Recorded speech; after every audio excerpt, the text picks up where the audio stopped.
Welcome back, everybody. Matt the Man here. Hope you're doing well. So, summer of 2010. It was a very interesting summer. A lot of movies came out. And there were so many movies that there were ones that you go, why did we never get a sequel to that movie? That movie was either priming a sequel at the end, or it was based on a franchise, or some sort of, maybe a video game that had multiple sequels on the video game. Maybe it was just a franchise that, you've done other sequels to that franchise. Why not that one? Or whatever the reason is. Or one based on a TV series. Whatever. Not that there were movies that came out in 2010 that did get a sequel. Despicable Me, that got a sequel. Toy Story 3, that got a sequel.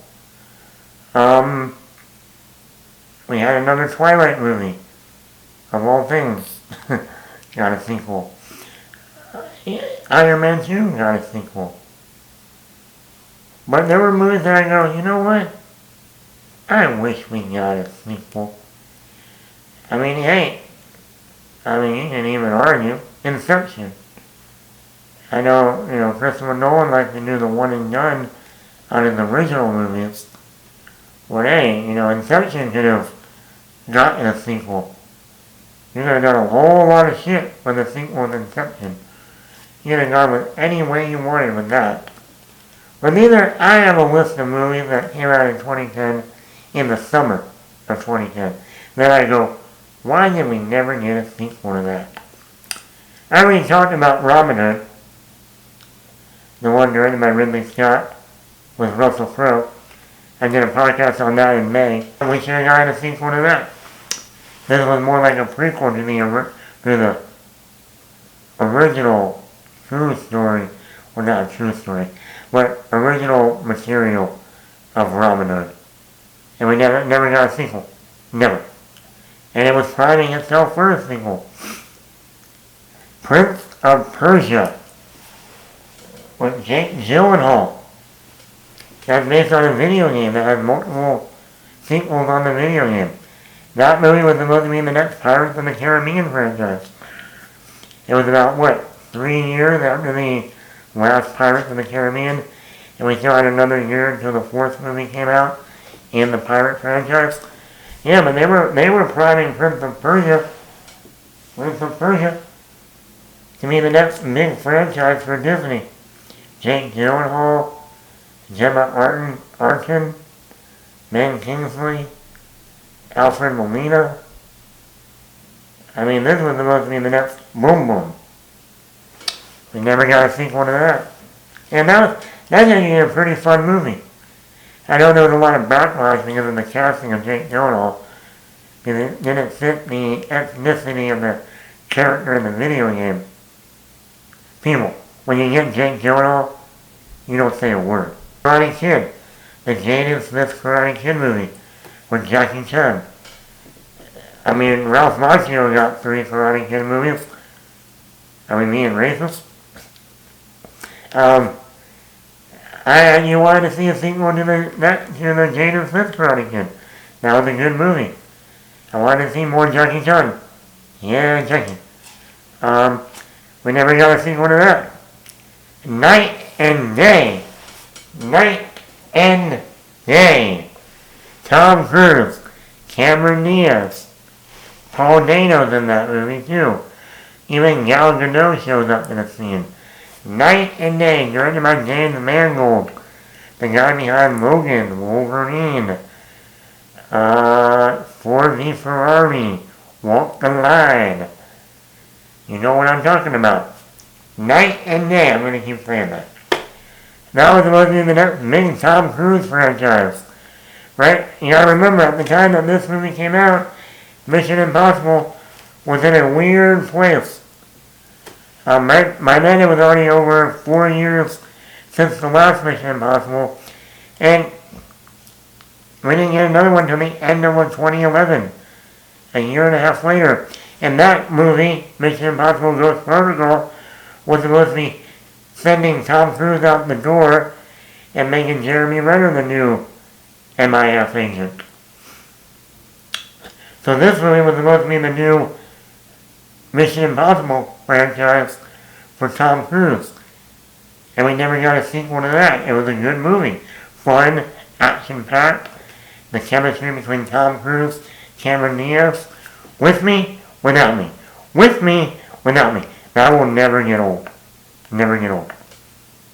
I'll probably use that with my girlfriend down the road if I ever get one. With me, without me. With me, without me. These days, it's without me. It's been 15 years. Cameron Diaz is coming back to acting now. If Tom Cruise is done with Mission Impossible, hey buddy, it's a perfect time to make a sequel to Night and Day. Cameron Diaz, Tom Cruise. This time call it Day and Night. Predators. No, not actual people that prey on young women. Predators. The action sci-fi movie with Adrian Brody. That came out in the summer of 2010. I know. And it came out the week that I had my stomach surgery. Oh yeah. This was actually the best Predator movie since the original. And we never thought that Adrian Brody, yes, 2-time now Academy Award winner Adrian Brody could be an action star. Who knew? And we had Lawrence Fishburne in that movie. We had Topher Grace in that film. Walter Goggins. I mean, we had the chick from I Am Legend. This is actually a pretty good movie. And once again, this is another movie that set up the sequel at the end. And we never got a sequel. We got other Predator movies. We're going to be getting another Predator movie in November. But we never got a true sequel to this Predator movie. Bummer. Bummer. A-Team. Based on a TV series. This movie's a lot of fun. Action-packed. Funny from beginning to end. Great cast. You have Liam Neeson just coming off of Taken. You have Sharlto Copley. So funny. When he does that Braveheart imitation. Who was just coming off of District 9.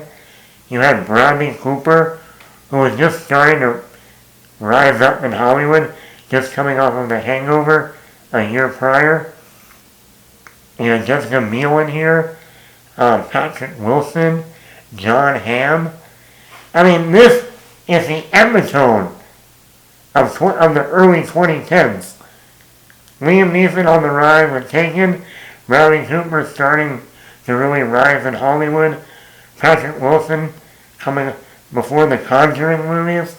I mean, Sharlto Copley, District 9 boy. I mean, this was like, and you had Jessica Biel. Jessica Biel never looked hotter. She's always hot. So that's not saying much. This was directed by Joe Carnahan. This was fun. It was action-packed. Great, either the ensemble, great chemistry all around. Based on a TV series, so you know you can mine from the episodes and come up with another film. That should have been a sequel. No doubt about it. The A-Team 2. Assault. No, not the actual. Throw some salt over his shoulder. No, not that. Salt, the movie, the spy film, the double agent, Angelina Jolie. This was supposed to be her new, action franchise. Coming off of Mr. and Mrs. Smith, Tomb Raider, Wanted, Salt. Weird title. I have to say that. I think that's what hurt the movie. This was an interesting movie. It was actually a pretty good movie. And once again, at the end of the movie, he gets away. That means setting up the sequel. This movie, Salt, never got a sequel. That was another one of those. What? I actually have a funny story about that movie, but we won't do that here. I'm still surprised that none of these movies and others that I mentioned didn't get a sequel. I mean, they're good movies. Like, all of these movies are good films. They're not bad at all. And I guess just because of the box office. But yeah, I mean, hey, maybe one day we'll get one of these sequels. The A-Team. I would bet on the A-Team and probably night and day if we ever get a sequel to any of these. But let me know in the comments below. Are any of these movies that I mentioned are like ones that came out in the summer of 2010 that you know, I wish we got a sequel to that one. You're right. We should have gotten a sequel. Hey, I'm always right. I'm Matt the Matt. Anyway, like the channel, hit the subscribe button, leave a comment,